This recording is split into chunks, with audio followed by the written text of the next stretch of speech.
Salut Camille, Salut Alizé, je merci de me suis recevoir. je suis super contente moi de te recevoir à l'occasion du coup de la sortie de ta nouvelle collection. Merci beaucoup. Alors, est-ce que tu veux bien commencer en nous donnant ton prénom, ton âge, ce que tu faisais avant de te lancer à ton compte, ce que tu fais aujourd'hui et depuis combien de temps? Alors enchantée, moi c'est Camille, j'ai 27 ans. Avant de me lancer, j'étais chef de projet digital, en marketing à Paris pour un groupe, de parfums et je me suis lancée donc il y a un peu moins d'un an. En réalité, je faisais un petit peu ça en parallèle de mon travail, au début et voilà. Et ce que tu fais Ah oui, et ce aujourd'hui que du je coup? fais aujourd'hui, du coup, j'ai créé ma marque de prêt-à-porter, pour femmes qui sort donc en précommande dimanche. Ça Mmh. s'appelle la Madrague Collection. C'est très inspiré du sud de la France, de la Provence. C'est une marque made in France. Je suis très fière de ce point-là. Et voilà, c'est pour les femmes, solaires, libres, rayonnantes. C'est très coloré, c'est très inspiré aussi, des années 60, des Mmh. années 70, de Saint-Tropez, donc voilà, j'ai trop hâte que tout le monde découvre la collection. Camille, je crois savoir que tu n'es pas née à Toulon, tu ne viens pas de Toulon. Est-ce que tu peux nous en dire un peu plus sur toi? Ouais. Alors j'ai grandi en Normandie effectivement, je suis pas toulonnaise et je ne sais même pas pourquoi depuis toujours je suis amoureuse du sud de la France parce que mes parents, n'y venaient pas spécifiquement, en vacances plus que ça. Ils trouvaient qu'il faisait trop chaud, ils allaient plutôt vers la Vendée, l'île d'Oléron, Noirmoutier, tout ça. Trop drôle. Mais moi je fonctionne vraiment à l'énergie solaire et j'ai toujours été attirée par, les endroits où il fait beau, quasiment toute l'année et donc en grandissant, je suis beaucoup venue en vacances, ici. J'ai rencontré mon chéri pendant mes études qui lui a une partie de sa famille qui, magique, vit du côté de Sanary et Toulon, donc on y est beaucoup venu aussi OK. et l'envie de m'y installer, enfin de nous y installer du coup, a grandi, naturellement en fait. Avant de te lancer du coup, tu m'as dit que tu travaillais comme, chef de projet Ouais, digital? chef de projet digital à Paris.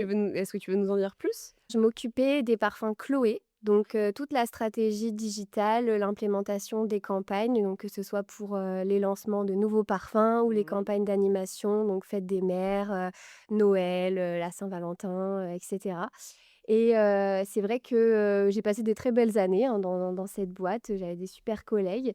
Est-ce que, de travailler chez Chloé, c'était une fierté pour toi quand tu es rentrée là-bas? Ouais, carrément, carrément. Ouais? C'était en plus, c'est une marque que j'adore, Mmh. côté mode surtout parce que justement, c'est une marque qui est bicorp, qui a ce côté, engagé, donc pour moi, c'était une marque, assez chouette et j'avais vraiment envie de travailler pour Chloé à la base. Si je dois, penser à la moi, d'il y a quelques années en arrière, il y a peut-être, allez 10 ans, travailler pour Chloé, c'était vraiment un rêve, ouais. Mais au fur et à mesure, je me suis de moins en moins retrouvée, dans mon travail, dans les missions, dans la reconnaissance qu'il y avait derrière parce que tu sais, c'est un milieu un peu spécial. Tu es à Paris, c'est que des nanas, c'est le luxe.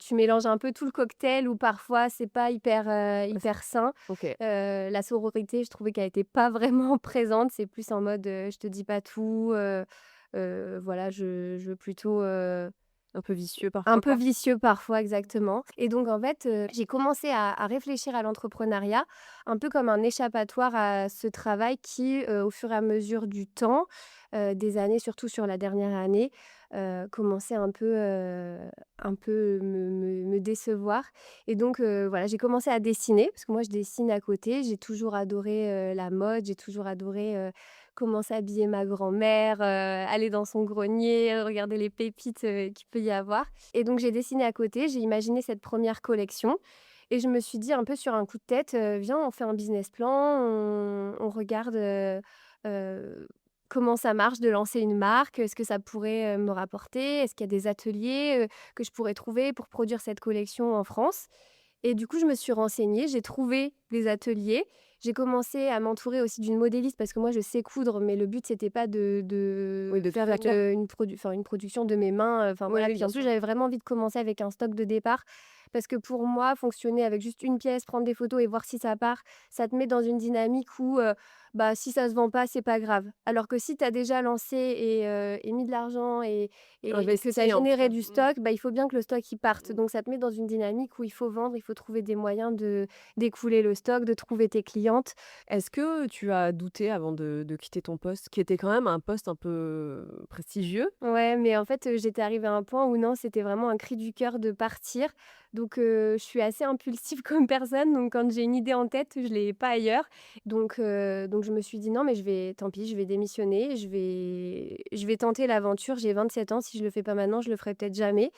Donc j'ai quitté mon poste, j'ai dit à mon chéri: «Il faut absolument que tu trouves un travail dans le sud parce que là, moi, je veux trop qu'on parte et tout». Parce que Le lui, re il travaille à Paris aussi? Lui, il travaille à Paris OK. et du coup, bah, moi, je pense vraiment que quand, ça doit arriver, les planètes s'alignent parce que, du coup, il a trouvé un travail quasiment, dans la foulée alors qu'il avait rien, hein, donc c'était vraiment un coup de Ouais, fait poker, pour quoi vous, quoi. et du coup, j'ai pu, faire, la demande de suivi de conjoint à France Travail pour avoir, le chômage et donc avoir quand même, un peu d'aide, pour me lancer au début, Ouais, bien sûr. qui n'était pas du tout certain au moment où j'ai démissionné Oui, parce que c'était pas si prévu. ouais et puis Quand même tu c'était démissionnes pas du tout sûr ah bah, oui, parce eh qu'ils oui. avaient refusé ma rupture conventionnelle donc ouais, c'était un choix mais franchement, j'en avais trop, trop envie donc à ce moment-là, je doutais pas. Aujourd'hui, je doute plus parce que du coup, bah, j'ai engagé des frais, tous les jours, je me dis: «Mais est-ce que la collection, elle va plaire?» J'ai forcément, hein, quand tu fais de la gestion de projet et là, plus spécifiquement de produits parce que j'ai vraiment un produit, j'ai toute une production, bah, il y a des choses qui vont pas parfois, il y a mon brodeur qui a fait des conneries sur certaines pièces, donc elles sont gâchées, donc ça fait c'est de l'argent que je perds. Tu m'as dit que tu avais commencé à dessiner pour, enfin, c'était comme un échappatoire pour Ouais, toi? Donc ça veut dire que tu vraiment. étais, dans ton poste et puis sur ton temps libre, tu Ouais, dessinais? le week-end, exactement. Mais est-ce que, enfin, je veux dire, est-ce que tu avais fait du dessin? Enfin, tu vois, tout le monde est-ce que tout le monde peut dessiner, Alors, je me prétends pas du tout être une pro, du dessin, hein. C'était plus des petits croquis, de mode où voilà, je dessinais mes robes avec les bretelles croisées dans le dos, mes blouses avec le maxi col bateau, des petites fleurs, j'écrivais la madrague partout, en fait, je scrollais aussi beaucoup sur Pinterest, je commençais à me faire des petits tableaux et tout et je me suis dit: «Viens», enfin un peu comme, quand j'étais petite et que je jouais à la maison du style là, tu vois? Ouais, ouais. Je me dis, bah, voilà, c'était mon petit échappatoire le week-end quand il faisait pas beau à Paris parce que j'ai commencé, à dessiner cette collection, je pense au mois de février, 2025, donc il y a un tout petit peu plus d'un an. Est-ce que tu as l'impression de l'avoir idéalisé ce moment-là et de pas avoir pris en considération tous les points un peu, tu sais, qu'on Un peu peut-être, mais à la fois, je regrette tellement pas aujourd'hui et puis, j'avais un petit peu d'argent de côté que j'avais économisé pendant quelques années. Mon chéri, il a une bonne situation, j'avoue que, bah, forcément ça rassure aussi. Après il a quitté son travail, donc ça ouais, nous bien sûr, remettait ouais. dans un statut compliqué. Mais comme il a très vite eu une proposition d'emploi, je me suis dit: «Bon, bah, ça va le faire, Tu quoi». t'es sentie guidée, en fait, Ouais, je me tu suis t'es sentie tu t'as pas guidée. senti de stress, enfin, tu pas À ce douté? moment-là, c'était tellement un Un besoin? un besoin de partir que je voyais pas du tout les aspects, le risque dans tout ça, en fait. Et du coup, début janvier, naît ta marque, La Ouais, Madrague. ouais, la Madrague collection, officiellement. Pourquoi ce nom? Bah, pour moi, la Madrague, ça évoque tout de suite le sud. En fait, je cherchais un nom pour cette marque. J'avais pas du tout envie d'un nom, éponyme, avec mon prénom Camille ou quoi que ce soit et un jour, on se baladait à Saint-Cyr avec mon chéri, on voit le panneau La Madrague et je trouvais ça trop beau, le fait que ce soit écrit en 2 mots et pour moi, bien sûr, bah, ça évoque la maison de Brigitte Bardot, La Madrague, à Saint-Tropez. Et comme cette collection est très inspirée des années 60, de Saint-Tropez, du sud de la France et ça veut dire, en fait, c'est des criques. Enfin, les madragues, c'est des petits D'accord. ports. Bon, à la base, c'est un dispositif de pêche, mais bon, j'aime pas trop, dire ça comme ça. Mais, en vrai, c'est des petits ports de pêcheurs. Il y en a une à Saint-Cyr, il y en a une à Hyères. Comment tu définirais ton univers? Solaire, provençal, méditerranéen, coloré. Tu t'inspires beaucoup des années 60-70 Ouais, et du sud. oui. C'est quoi qui t'attire dans toute, cette esthétique-là? C'est les coupes, je trouve que c'est vraiment magnifique, la façon dont les femmes s'habillaient à cette époque-là. Bien sûr, j'essaie de moderniser, de mettre au goût du jour ces coupes-là. Typiquement, les robes, je les fais pas avec des jupes, énormes comme on pouvait voir, à l'époque. Je les rends beaucoup plus, cohérentes avec, notre époque actuelle. Mais les hauts, les façons la manière dont c'est cintré aussi, j'adore quand les tenues sont marquées à la taille. Mmh. Je trouve que c'est quelque chose qu'on retrouve plus trop aujourd'hui, en tout cas pas dans l'offre, made in France. Est-ce que tu t'habillais déjà dans ce style-là, toi, avant de créer ta marque? Ouais, j'aimais beaucoup. Moi, j'aime bien les années 60, les années 70, même les années 80, tout ce qui est, pas def, voilà, col bateau, les rayures, les petits pois, c'était mon style, déjà, et à la base. Après maintenant, là, vraiment en recherchant, en créant, vraiment dans cet ADN et dans cette esthétique-là, je le suis encore plus, Bien sûr, forcément. ouais. Et tu avais facilité à trouver? C'est-à-dire? Des vêtements où tu as vraiment créé la marque que toi dont tu rêvais? Ouais, j'ai créé la marque, dont je rêvais parce qu'il y a pas enfin, les pièces pour le coup sont pas des copies de choses qui existent ailleurs. C'est vraiment, moi comment je procède par rapport à la création, c'est que je me fais d'abord un peu des tableaux Pinterest avec, des vieux magazines. Je regarde beaucoup les vieux magazines de mode, justement des années 60, des années 70, les coupes, souvent il y a des patrons qui sont, dans ces vieux magazines où on retrouve un petit peu justement les découpes des vêtements, la manière dont ils sont construits.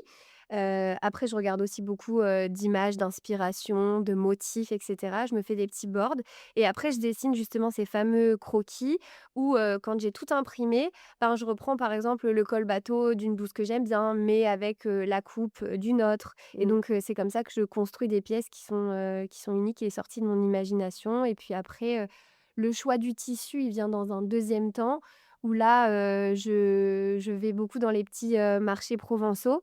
Mmh. Donc j'ai du tissu qui vient, du sud, c'est tissu quasiment 100 français, et puis, également sur les sites de groupes qui s'occupent de revendre des tissus issus de stocks dormants, de grandes Oui. maisons, de haute couture. Mmh. Donc j'ai une partie de la collection qui est réalisée à partir de tissus qui étaient là, qui dormaient, qui ne servaient plus, qui ont servi, à des grandes maisons dans le passé et c'est des boîtes qui s'occupent en fait de récupérer ces rouleaux dormants et de les mettre à disposition des marques, des créateurs et donc je scrolle comme ça sur les sites et quand j'ai des coups de cœur sur les tissus, je commande des échantillons, je regarde, je vois ce qui me plaît et ce qui m'inspire pour, aller avec telle ou telle pièce et puis, voilà. Et alors du coup, tu dessines Ouais. et après tu envoies à ta modéliste? Alors ouais, les étapes, c'est je dessine, je fais une petite présentation, pour ma modéliste où je lui explique vraiment, comment je veux que les choses soient parce que parfois mon dessin il est pas méga clair, j'avoue. Mmh. Donc je lui explique, on s'appelle et cetera.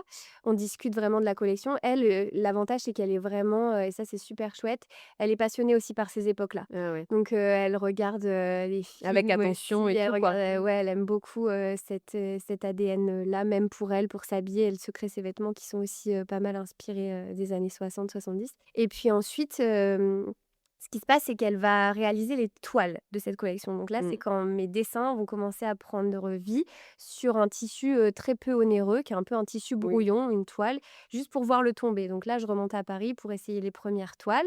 On ajuste, on voit parce que peut-être que voilà, sur le dessin, ça rendait comme ça, mais en réalité, avec le corps, la façon dont on bouge, puis il faut quand Oui. même avoir un peu d'aisance, ça va être plus ou moins confortable. Donc voilà, on ajuste. Généralement, il y a 3 versions de toiles. À la troisième toile, je valide et là, on passe au prototype. Donc là, elle me fait justement, le vêtement dans un Sur les tissus que tu tissu, as choisis. choisi, voilà. Et puis après, une fois que tout est validé, elle va me livrer le patronage. Donc là, c'est ce qui va permettre après à l'atelier de production qui va fabriquer en plus grande, série, même Mmh. si bon, tout est relatif, hein, je suis pas Oui. à des quantités, de 1000 ou 2000 pièces, hein. Et donc ils vont s ils elle l'atelier va récupérer ses patrons pour pouvoir couper et faire aussi la gradation, donc dans toutes les Pour les tailles. Parce tailles. que la Ouais. modéliste me fait, uniquement la taille, bon là on a travaillé sur du 38, la prochaine fois on travaillera sur du 36, mais voilà, c'est juste une taille en gros. Du coup, cette collection, tu as fait le choix de la produire en France. Tout à fait. C'était important pour toi? Hyper important, mais c'est vrai que c'était pas une évidence, au début. Maintenant, ça fait vraiment du sens par rapport à tout le fil rouge, de la Madrague, le fait que ce soit inspiré des années 60 en France, à Saint-Tropez, le fait que voilà, ce soit, très provençal, dans l'ADN et cetera. Ça faisait pas de sens au final de produire à l'étranger. Enfin, je trouvais qu'il y avait comme un trou dans le storytelling parce que j'ai tellement envie que ce soit des vêtements de qualité que déjà j'avais envie de pouvoir suivre la prod, de près et donc au fur et à mesure du coup de mon parcours de création de cette marque, je me suis fait accompagner par la chambre de commerce, de Toulon Mmh.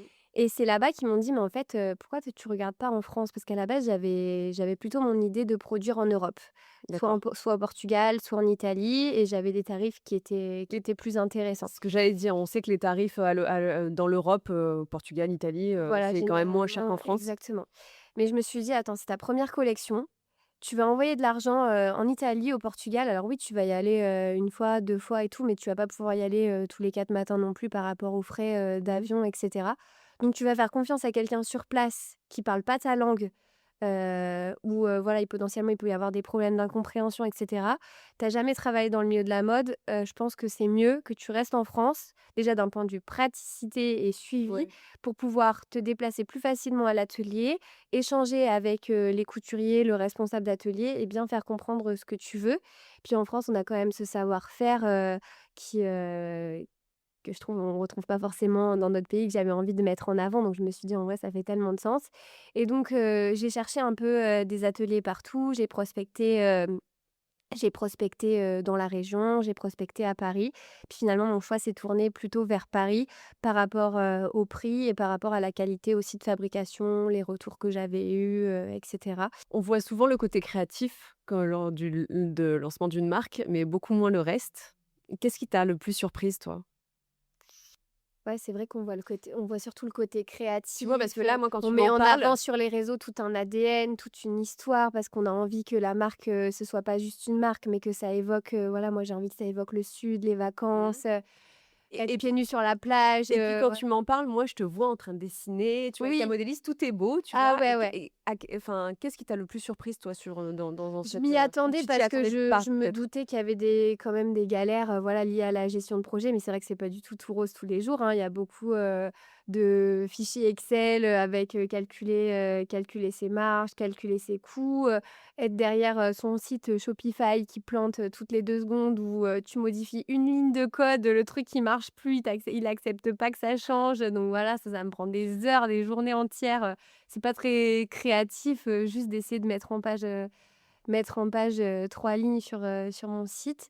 Mais puis aussi toutes les galères de gestion de projet avec l'atelier qui t'appelle: «Il y a un problème pour tel truc, il manque quelque chose, les étiquettes, elles ont été mal posées». Enfin, c'est beaucoup, c'est pas que de la créa, du kiff. Bon, il y Mmh. en a forcément, c'est très chouette, mais il y a aussi beaucoup le côté, tu un peu un pompier, tu des feux, quoi. Est-ce qu'il y a un moment dans cette aventure où tu t'es dit: «Merde, j'aurais pas dû faire ça»? Oui, surtout en ce moment, encore une fois, vraiment, j'ai l'impression d'être dans la pire période où je doute énormément, je dors pas très bien la nuit. J'avoue, j'ai regardé les offres d'emploi, déjà au moins 4 fois depuis que j'ai commencé et c'était surtout là, plutôt vers la fin. Parce que, je vois que certaines pièces plaisent beaucoup dans la collection, j'ai pas trop de retours, sur d'autres. Comme j'ai ce petit souci avec les tailles, j'ai trop peur, qu'il m'en reste sur les bras, voilà, genre, vraiment je suis en pleine phase de doute, mais bon, j'essaie de me canaliser et de me recentrer et heureusement, j'ai mon chéri qui m'aide beaucoup, par rapport à ça et qui me dit: «Non mais t'inquiète pas, au pire, si te reste des 34, ce sera pas toute ta prod non plus, enfin, tu vas quand même avoir des rentrées, on se posera la question au moment T, mais là, pour l'instant, juste, regarde, tu as déjà des demandes alors que tu as même pas lancé», une chose après l'autre. En fait, Ouais. déjà, sois fier de tout ce que tu as mis en place, d'avoir réussi à développer une collection en partant de vraiment de rien pour le coup et sans aide, de personne.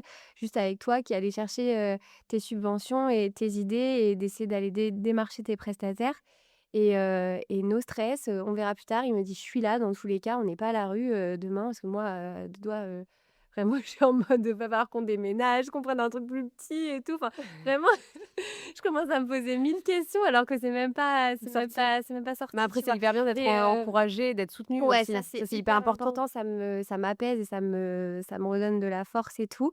Les précommandes de la collection sortent dimanche. Yes. Comment tu te sens, là? Un peu stressée, mais j'ai tellement hâte, de connaître mes clientes parce qu'en fait, là, quand c'est la première collection, je sais, j'ai les commentaires, j'ai, mes amis, voilà, qui me disent: «J'aime telle pièce», même des personnes qui se sont abonnées que je connais pas, qui sont adorables, qui me suivent depuis que j'ai commencé à partager un peu, les coulisses de ma marque. Franchement, j'ai une mini communauté, mais c'est des filles, trop, trop, trop gentilles à chaque fois. Et qui va grandir, en plus, cette Et qui va communauté. grandir, Oui. j'espère, avec que des chouettes nanas comme ça et des cool guys aussi. Et donc bon, bah, à la fois forcément j'ai un peu peur. J'ai peur que le site, marche pas, que les gens arrivent pas à commander ce qu'ils veulent, et cetera. Mais à la fois, je suis aussi méga excitée parce que ça va être la première fois que, voilà, j'ai enfin des rentrées sur ce que j'ai créé et aussi, bah, de voir quelles pièces plaisent le plus, Mmh. quelles pièces peut-être plaisent un petit peu moins, qui sont mes clientes, où est-ce qu'elles vivent, quelle région, en France, à l'étranger, parce que j'ai ouvert sur, le monde entier. J'ai vu, Mmh. j'avais des visites des États-Unis, donc à tout moment, il y a des pièces qui partent, aux US. On te le souhaite, en tout cas. Ouais, j'espère. et quelle taille elles choisissent aussi. Enfin, ça va vraiment me permettre ça va être un moment hyper décisif sur la suite, de mon Ouais, aventure, bien sûr. entrepreneuriale pour tout jauger, après. Est-ce que, tu as prévu aussi, de le mettre en physique dans des magasins, ce Ouais, genre de tout choses? à fait. Alors je suis revendue chez l'Alchimie Concept Store À Toulon, du à coup, chez Toulon, Lou. chez Lou Mmh. qu'on adore vraiment, elle est adorable. Elle m'a dit, je suis allée la voir, donc du coup moi je l'ai rencontrée, lors d'un événement avec, Laura de Synergie Mmh. Féminine, qui est super, super chouette nana aussi, que tu as interviewée Mmh. et du coup, bah, j'ai tout de suite, croché sur sa boutique. Je trouve qu'elle a des pièces magnifiques et Ouais. puis, il y a toute une ambiance en fait chez Lou, Ouais, je complètement, trouve c'est qu'on une se âme. sent Mmh, ouais, il y a c'est une ça, il âme. y a une âme dans cette boutique, elle le dit elle-même, on s'y sent hyper bien. Moi, c'est vraiment ce que j'ai envie pour la Madrague, justement, à l'opposé de ce qu'on peut imaginer de la mode à Paris, justement, où ça peut être hyper froid, où, c'est les boutiques de luxe, où, tu pas envie de rentrer dans la boutique parce que tu te sens mal à l'aise et tout. Chez Lou, c'est tout l'inverse. Elle a des super belles marques, haut de gamme, mais pour autant, enfin, tu es là, elle te propose un café, enfin, tu te sens vraiment comme, Ouais, chez elle une était ouais. copine, tu es à l'aise et tout. Et donc je me suis dit: «Mais je vois trop la Madrague, être vendue, chez elle». Et donc je lui ai proposé et je lui ai dit, «Voilà, c'est quoi, ta la Les com que conditions? tu veux Ouais. te prendre sur les pièces, revendre en dépôt-vente?» Elle me fait: «Mais, tu te lances en fait, moi, on m'a aidée quand j'ai commencé, je te prends pas de commission en fait, tu Trop me» mignonne. elle est Moi, adorable. ça Elle me m'étonne fait: pas «Tu du me tout d'elle. déposes tes pièces, tu m'amènes un portant et ce qui part, c'est pour toi». Adorable, j'étais trop touchée qu'elle me propose ça. Et donc, bah, la collection sera disponible dans sa boutique, tout l'été en fonction du stock que j'ai, des ventes et cetera. Bon voilà, si tout part, il y aura pas beaucoup de pièces chez Lou, mais j'espère en avoir quand même un petit peu pour que les clientes justement aient, une point de vente physique où elles puissent justement essayer Essayer, ouais, la bien collection, sûr. voir avant d'acheter, c'est hyper important pour moi. Et on fait également un événement de lancement, le 17 avril chez elle. Justement, on va trinquer, à ce Ce lancement parce lancement, que du trop coup là, bien. ce sera plus les précommandes, ce sera le début du lancement officiel où là, bah, à la fois chez Lou et sur le site, quand on commande, bah, on reçoit sa pièce comme, toute marque de prêt-à-porter en ligne, 4 à 5 jours, Après. après. C'est quoi ta plus grande ambition avec la Madrague? En fait, moi, j'ai envie de vivre de ce métier qui est ma passion, que j'adore, de dessiner, de créer des nouvelles collections, que ça se passe bien et voilà, c'est le principal pour moi. Est-ce que tu te sens à ta place aujourd'hui à Toulon avec cette, collection? Tout à fait à ma place. J'ai rencontré des filles, super chouettes, des entrepreneuses, je me suis fait des copines. Au début, bah, forcément, quand tu arrives dans une nouvelle ville, on avait du coup la famille de mon chéri, Oui, c'est pas mais pas pareil. beaucoup de connaissances. Un petit peu, un petit peu pour démarrer, c'était déjà très bien. Mais voilà, ça a grossi un petit peu avec le temps et donc aujourd'hui, je me sens vraiment bien, bien entourée. J'adore vivre, dans le sud, hein. Franchement, on m'avait dit: «Ah, c'est pas pareil que Paris». Ah bah non, mais c'est mieux. Et voilà, j'adore la région, j'adore, ce que Toulon devient, tous les petits concepts qui ouvrent, toutes les petites boutiques, Ouais, aller me balader au Mourillon, voir la mer tous les week-ends. Enfin franchement, le bonheur. le bonheur, moi je reviens en arrière pour rien au monde, hein. Camille, on arrive sur la dernière partie du podcast avec le Yes. petit jeu questions-réponses. C'est parti. Une pièce de ta marque qui te représente à 100%. Je dirais la blouse Catherine justement que je porte aujourd'hui, parce qu'elle a ce côté, solaire. J'aime bien la coupe, elle est à la fois, portable pour des occasions, plus classe, pour tous les jours avec un jean, elle est hyper, versatile, élégante et colorée. Le moment où tu as failli tout envoyer balader. Par rapport à la collection, bah, là, récemment, la nuit dernière, j'étais en plein doute. Ton passe-temps favori du moment. Aller voir la mer. Une peur irrationnelle que tu as en ce moment. Ben, que ça marche pas, mais bon, c'est peut-être rationnel, je sais pas. Si ta marque était une chanson. La Madrague de Brigitte Bardot ou mince, comment ça s'appelle? La chanson de Françoise Hardy. C'est le temps de l'amour, le temps Ah, OK. Ton endroit préféré à Toulon? le Mourillon. Ta pâtisserie préférée? La tartelette aux framboises. Un rêve pas encore réalisé? Ben, ouvrir une boutique, La Madrague. Ton resto préféré de Toulon? Mon resto préféré de Toulon, Manofika sur le port. Ce que tu fais quand tu doutes?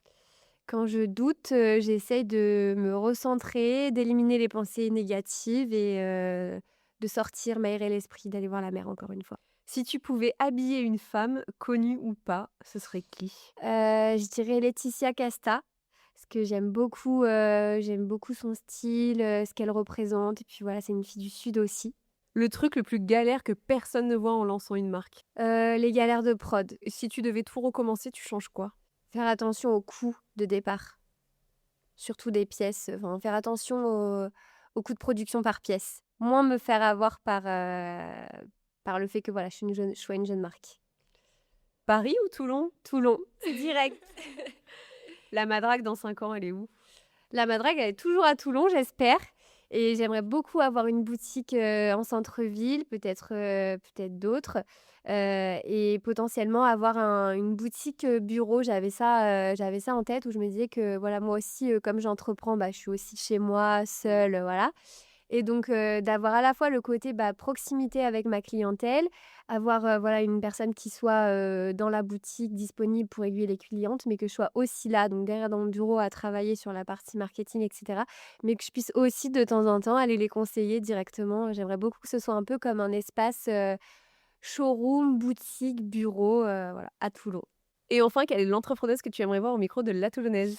Je pense que ça pourrait être intéressant d'entendre Rachel Delmo qui fait ses petits tirages de cartes et qui m'a l'air d'être une super entrepreneuse aussi avec, un peu, une double vie. Merci beaucoup Camille Merci Alizé, d'être c'était trop bien. oui, d'être venue raconter toute, ton expérience, bah, de lancement. On te souhaite évidemment énormément de succès avec le lancement de ta Merci marque. On beaucoup, je espère te croise revoir les très vite, doigts. nous aussi. Et puis on se tient au courant de toute façon. Ouais, merci beaucoup, merci à tous les 2.